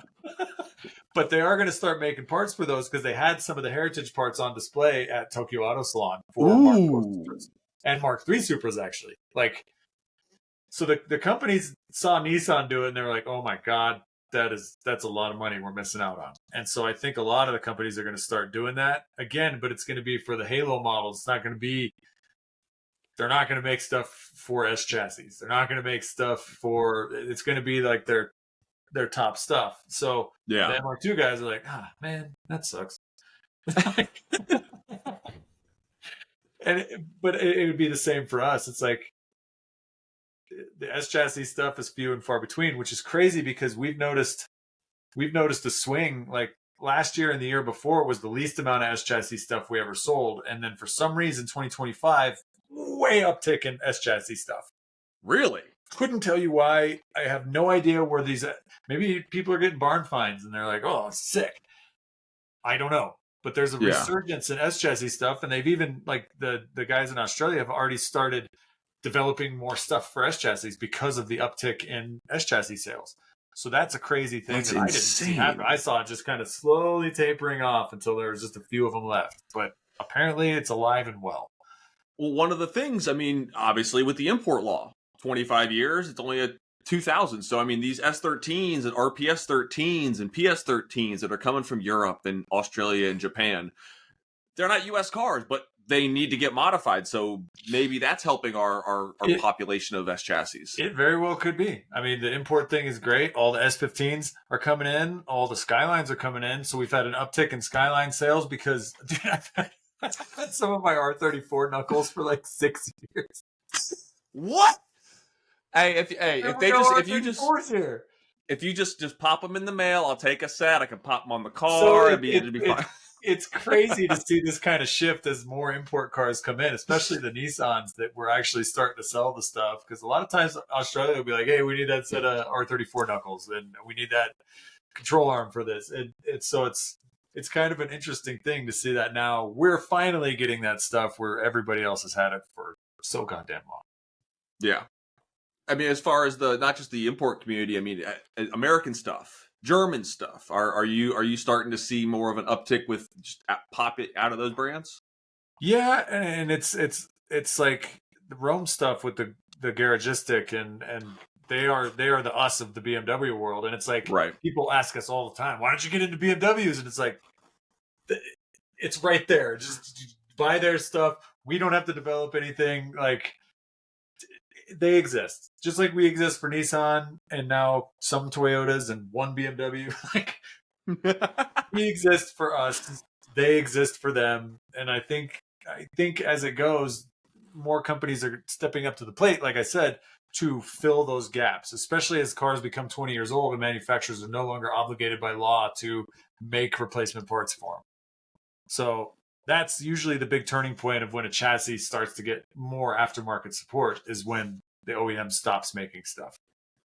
Well, they don't have competition at that point. When you're competing with the OEM, it's like fit and finish of an OEM part versus any aftermarket is always going to be just yeah, always. And that's now okay. Yeah, but at the same time, you mentioned R&D and development and stuff like that. You know, GKTech prides itself, just like a lot of these other companies, on, I mean, you manufacture suspension arms and steering modifications. I mean, these cannot be your Timu knuckles or snaps or just looks pretty, or there's hundreds of hours of CAD designs and braking and testing. I mean, between Luke Fink and myself, we probably break more parts than anybody on this planet. So I think that he just has a Nissan Patrol on his car, and the normal people won't break it. And if they do, they have to try really, really goddamn hard. In all of your years of running the GKTech side of things, when you're talking about customer feedback, and what are some of the memorable, how did you do that, breaking points or messing up products or stuff like that, when you'll get pictures and reviews and feedback? I mean, as often as something breaks, people are very good about either blasting us on the internet, to which we pay a lot of attention to.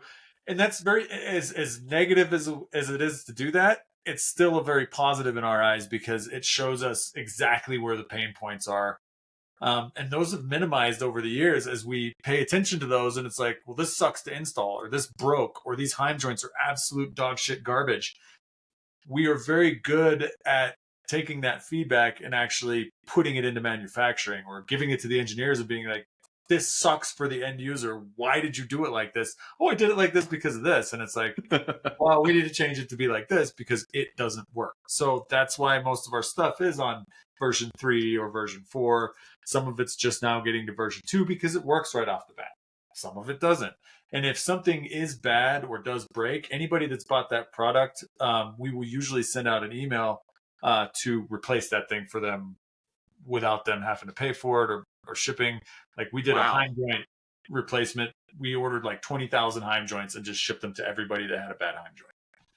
We did it with shifters. So we care, and we don't want guys to have to go to the track and break apart and then miss the weekend because of something that we did, because we all drive also, and we know how bad that sucks. So we really do care about all of that feedback, and we put it in as soon as we can. When multiple things start getting written to us, then that goes to our engineers right away so it can be fixed. Some things go to like version 3 within like a year of it being out, but that's because of the feedback loop, which is a huge part of what makes us a lot different. Because if you order, it's crazy, because I'll go see some of the stuff that I bought in 2007 that I could still buy today from that company. That is mind-blowing to me. Like, all right, he's here. We're done. We don't need to change it.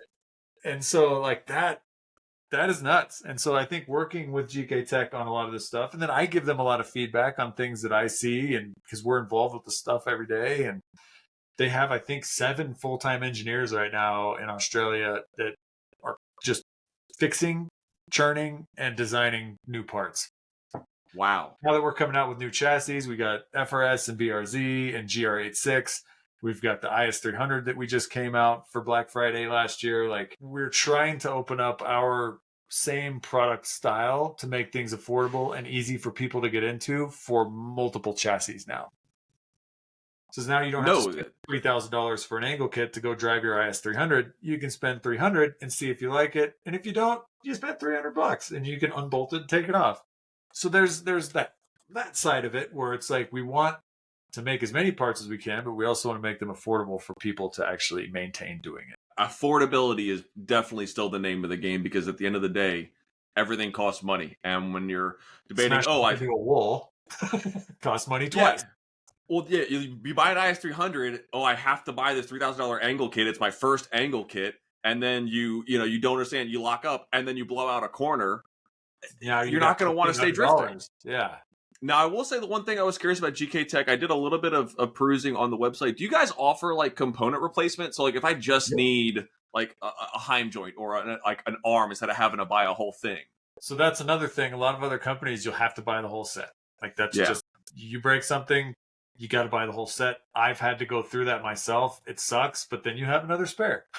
I mean, I guess there's an upside to it. You just had to spend more money than you wanted to. We do have a parts section for like the most popular things: Heim joints, arms, nuts and bolts, on the website where you can actually buy. If you need something specific, like if you blow out both sides, you wall and you got knuckle, control arm, everything on the left side of your car, we can replace everything on the left side of your car. You don't have to buy both. But you can write in to sales@gktech.com if you did something like that. And they can get you taken care of with creating a custom order. We'll actually pull a new product off the shelf, take the parts out of it, and we'll just send you what you need. Again, we wouldn't do that if we didn't drive, because we understand how it is to be in that situation. So we don't want people to be in that situation.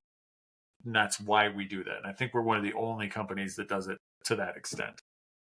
Suspension company, it may, I mean, there's a couple that come to mind. I'm a big FDF guy. I've been for a while just because I followed Josiah for a while. I had tried the GKTech stuff. I was a fan of it. It's just, I think when you become a happy with one brand loyalty, and that's absolutely understandable. Yeah, but I mean, again, the evolution of GKTech, I think, is definitely something to be commended, because, like you said, V3, V4. And then you even said, yeah, you could go 2007 companies are still selling in 2025. People need to understand that you care about the product. So that's something I definitely want to bring up. Yeah, we care a lot between the customer service, between how fast we try to ship stuff. Like if you order stuff before noon, it's going out that day, like regardless. If you overnight it, if you 3-day it, if you ground it, it doesn't matter.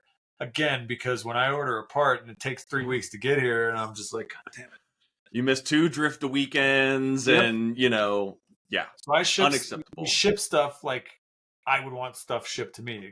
Most of the stuff that we do is golden rule, just basic human decency. I know that's such a weird thing to say, but it's like a lot of companies don't see it that way, and it's an unfortunate side effect of doing business, because you also do have to make money. Because obviously taking apart a product and having half of it sit on a shelf for 6 months while you get the other half shipped to you is not optimal. So it is a hit for us, but it is absolutely worth it on the backside of everything, because it builds customer loyalty and it makes people happy and it gets you to your drift events. And like, that's the most important thing. So scale is important too, because it's not like you have 350 employees and have to be able to this multi-geared system. You're not small, but you're also not, like, it's in that happy medium with worldwide support as well. Yeah, and Australia is very, very good about keeping us supported, because we are the biggest market now. I think we surpassed like the sales in Australia for the first time in like 2020 or 2021. Congratulations! Which was crazy. That we didn't expect that to happen, but it did, and it's now. Most of the other side of the business is to support this side of the business, which is absolutely insane. And then we have the warehouse in Japan that ships to that stuff, but that's a whole different story. So it's nice to have, again, where I can just message the owner of the company and say, we need to change this. Or he can message me and say, hey, you need to fix this. And so we will take every part off the shelf and I will fix whatever needs to do, or put different washers in, or whatever needs to happen. We can do it like in real time, so that it doesn't affect somebody where it's like, oh, well, now we got to pull the stuff off and send it all back. And then we got to get it updated by the manufacturer. And then everybody has to wait. And the back orders just pile up at that point and nobody's happy. So it is nice. And I think we have 5 employees here, not including myself, and that's it. And so we run a pretty skeleton crew for the amount of orders that we do every day. GKTech USA, Dan and some friends. Yeah, Dan and a couple of dudes shipping boxes. So it's been a crazy ride, especially since I started GKTech in the broom closet of a local performance shop. The automotive Apple equivalent. I was hanging out with Motiva, and I didn't have any space to do it, so I was in their like storage closet and ran it out of there for like 7 months, and it got too big, and then I moved into my garage, and then it got too big for that, so I had to find a house with a bigger garage, and then it grew too big for that, and then I had to order 2 40-foot sea containers, and then it got too big for that, and finally I had to put on the big boy pants, and we bought a building in 2022. Wow. And so now we're quickly running out of 10,000 square feet. No way. I was like, oh, we'll be there for years. And, oh boy, was I wrong. So now I'm on the hunt for an even bigger warehouse. So it's great that the support is there. It's great that the Australian side is constantly coming up with new stuff to keep it A, relevant, and B, kind of future proof, because like I said, these chassis will die at some point, and there will be minimal people buying parts for them because we will have wrecked 90% of them. Drifters aren't exactly the ones keeping the cars nice. No. As it were. No. We get a hold of something, and we're like the Tasmanian devil, and just destroy it all, and then we're like, all right, next chassis. I mean, you got to learn somehow. It's just that wall just came up really quick. Yep. Now I need another one. And so I think we're one of the only people that are like that in the car community, where we just literally will latch onto a chassis, destroy most of the cheap ones, and then just move on to something else. It's insane. We drive up the value of every car we do that to, but like that scene in Toy Story when he drops Woody, I don't want to play with you anymore. Yeah. That's us in a nutshell, man. All right. One last thing I want to talk about with GKTech is, as an automotive manufacturer, one word that everyone loves to bring up is sponsorship. Yeah. So when it comes to people approaching you, I know you guys have a lot of great partnerships here in the States and obviously abroad. People approaching Dan, people approaching sales at GKTech or support at GKTech. Is there a wrong way? Is there a right way? How do you like to be talked to? If you guys ever subscribed to the Status, I know Status is no longer in business, the seat company. They got a copyright battle that they lost. So now all Status seats are just PRP seats. But when their social media manager was running the Status page and just roasting people nonstop for how bad they were at asking for free stuff or sponsorship, don't do it. Go back through the Status page and just go through those posts where they got roasted, and don't do any of that. That is an absolutely gold standard of what not to do for sponsorship.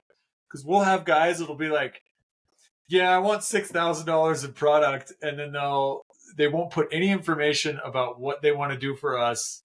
They won't put any of their social media stuff. They won't give examples of anything that they've done. They're just like, yeah, I feel like I should have this stuff. I'm going to be doing X next year. And it's like, sponsor me, bro. Yeah, sponsor me, bro.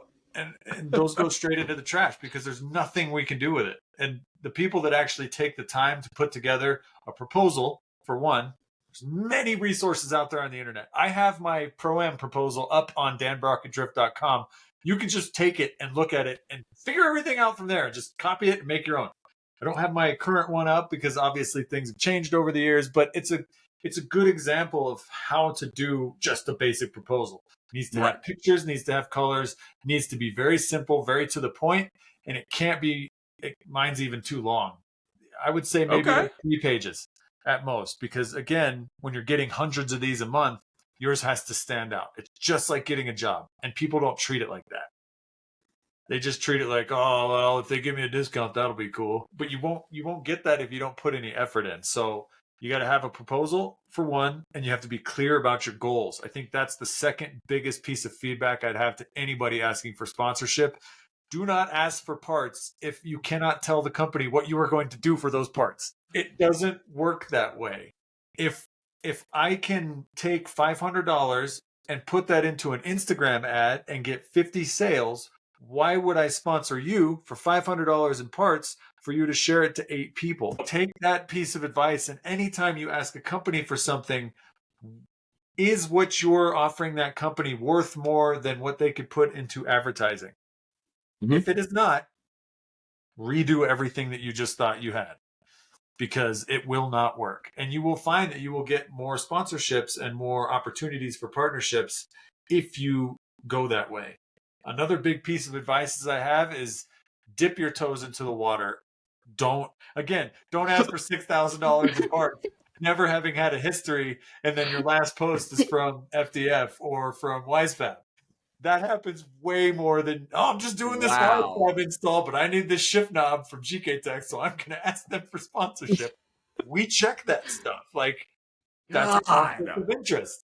And you would be surprised at how many people do that. So there's another big one, is don't cross-contaminate. If you want to be FDF, be FDF. If you want to be WiseFab, be WiseFab.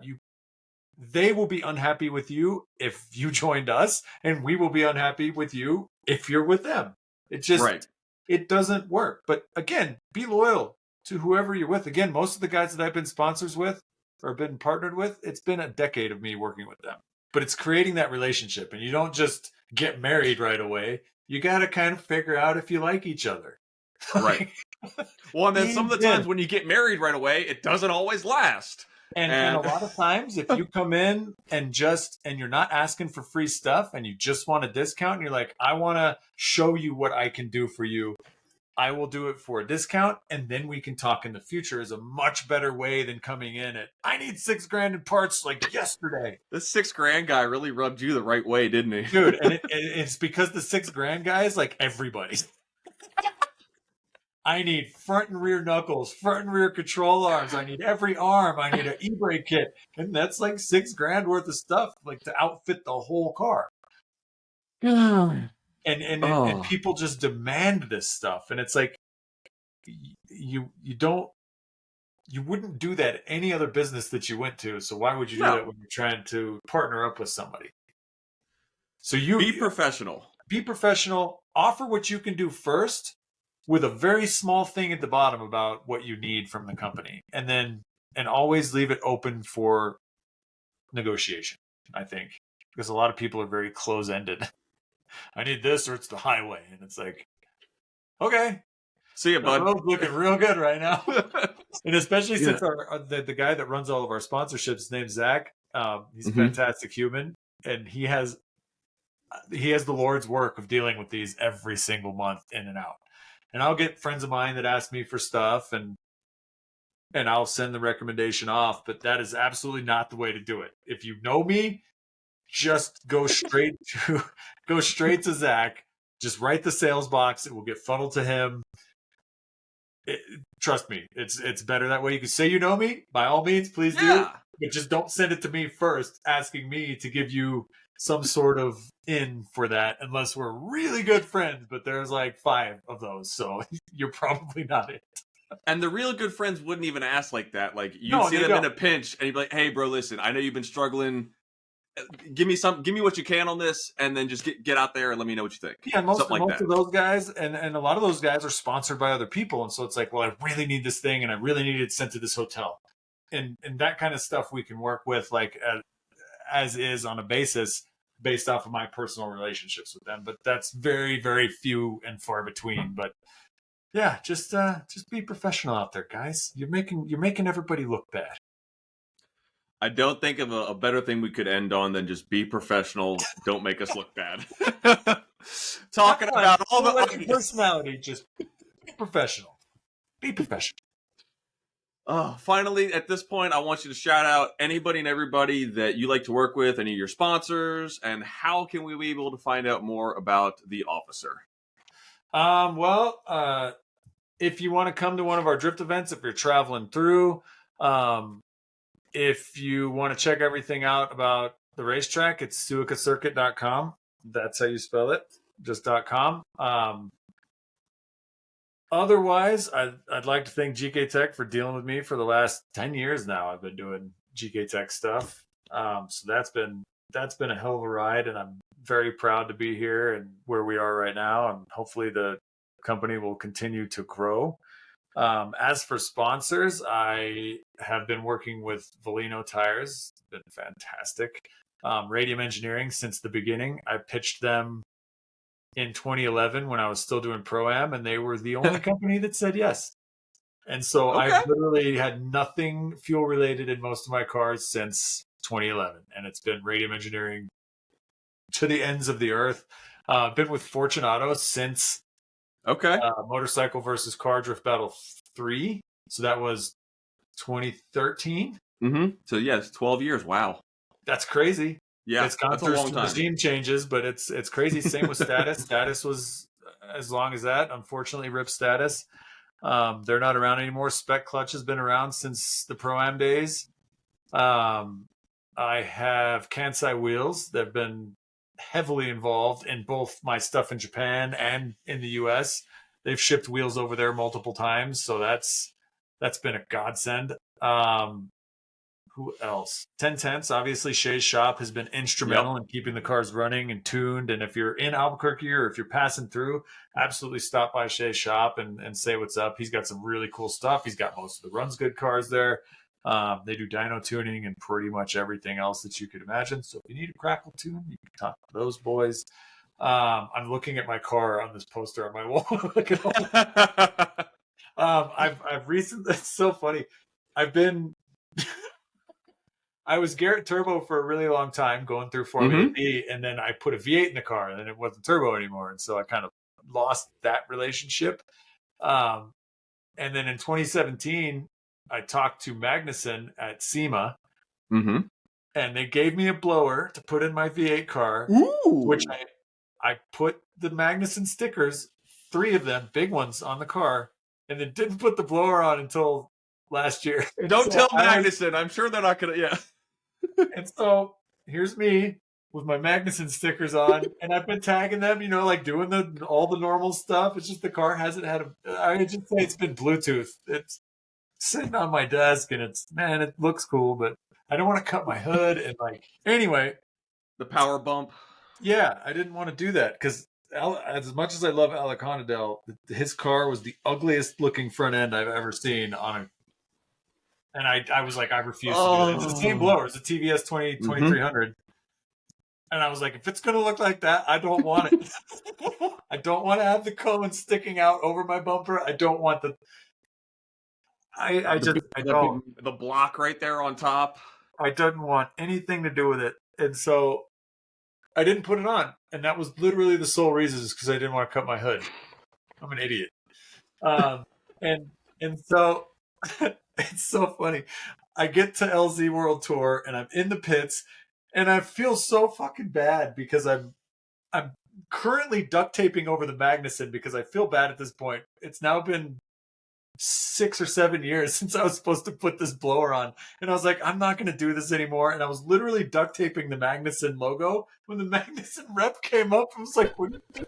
The one day he comes by. Dude. And I was like, what? Oh my God, I'm so sorry. And he was like, no, it's fine. Just leave him on. I don't care if the blower's not on there or not.